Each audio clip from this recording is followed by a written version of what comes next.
Hey everybody, welcome back to the channel. Super pumped to have you here. So today we're going to be talking all about Force wheels and actually a little bit about Spitfire wheels too, because going over a Force wheels review, I want to do some comparisons to a super popular brand that I've skated, which is Spitfire wheels.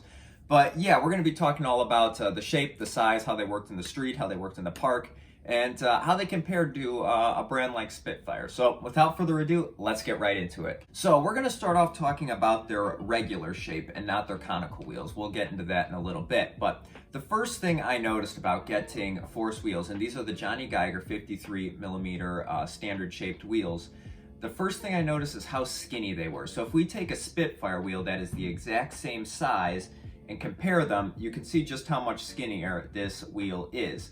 So the pros and the cons of having a skinny wheel is it's said that it will flip faster and you'll have more control in your power slides because it's a skinnier wheel, because a lot less of the wheel is going to be on the ground at one time. But from what I noticed about having a skinny wheel like this, and by the way, sorry that there's still some bearings in here, is that honestly it does flip maybe a little bit faster, but there's nothing special, and I did feel just a little bit insecure while riding on ramps with these.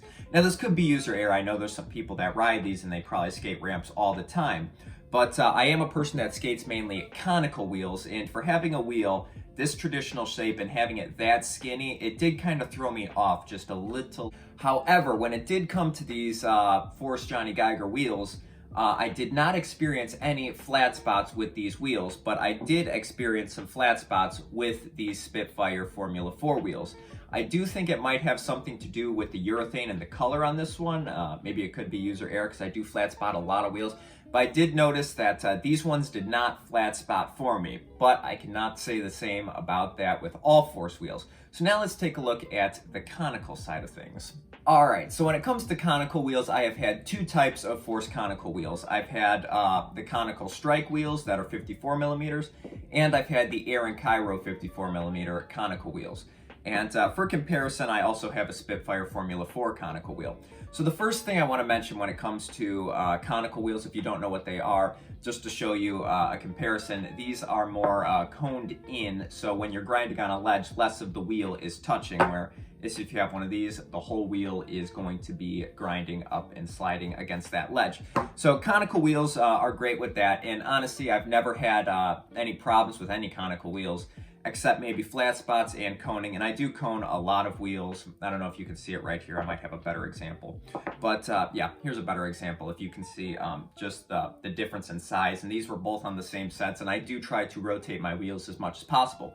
But when it comes to conical wheels, the best thing about them, in my opinion, is that they are longer and you have more wheel touching the ground, if that makes sense. So it does make me feel a little bit more secure.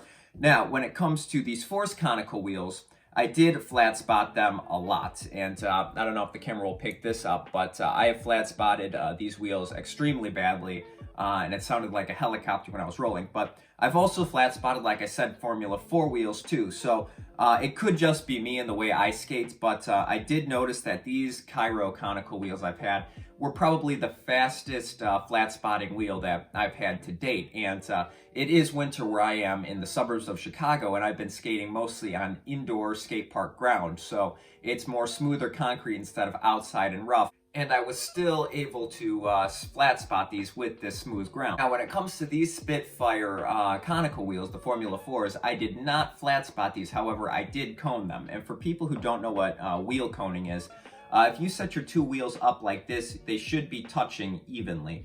But if we take these two wheels, for example, you can clearly see that these are both conicals, and they're not even. One side is up, or if I try to put that down, the other side is up.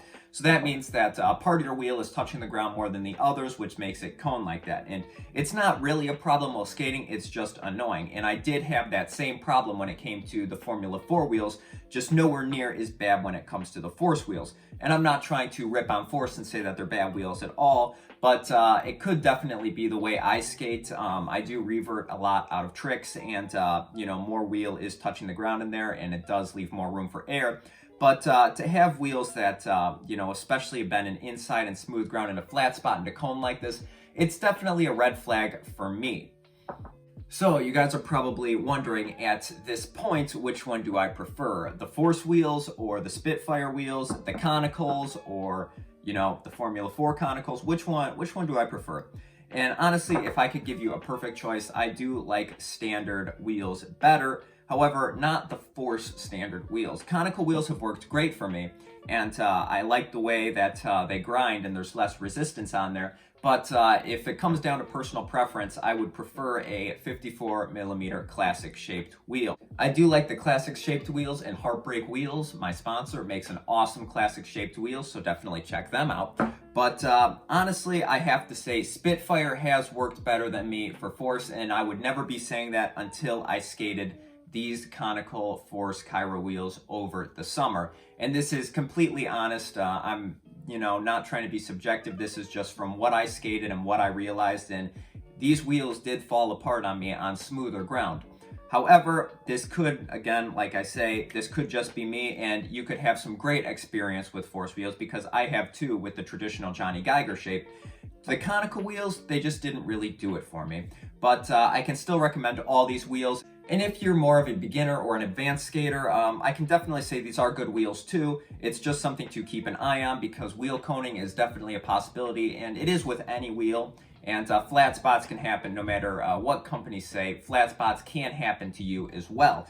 So I'd have to say my recommendation would definitely be for Spitfire wheels, but I think I talked a lot about Force wheels, some of the pros and cons. They're skinnier, they hold up pretty well, except for the wheel coning and the one set that did flat spot on me very early. So if you have any more questions about Force wheels or even the Spitfire wheels, I will definitely answer them in the comments down below. And for wheel size, these classics were 53 millimeters. These Conicals, both of these were 54 millimeters, and the Spitfire Classics were 53 millimeters. And the Conical one we have was 54. So all of these are in the same size relative to each other. Anyways, guys, I hope you enjoyed this video, and I hope you learned something from this video. I like both of these wheels a lot, and in the future, I would definitely recommend these to other people. These are just things that I've noticed and have happened to me personally. There's some people that are going to ride both sets of wheels and have completely different results. But anyways, I hope you enjoyed this video. Have an awesome day, guys, and thank you so much for the support.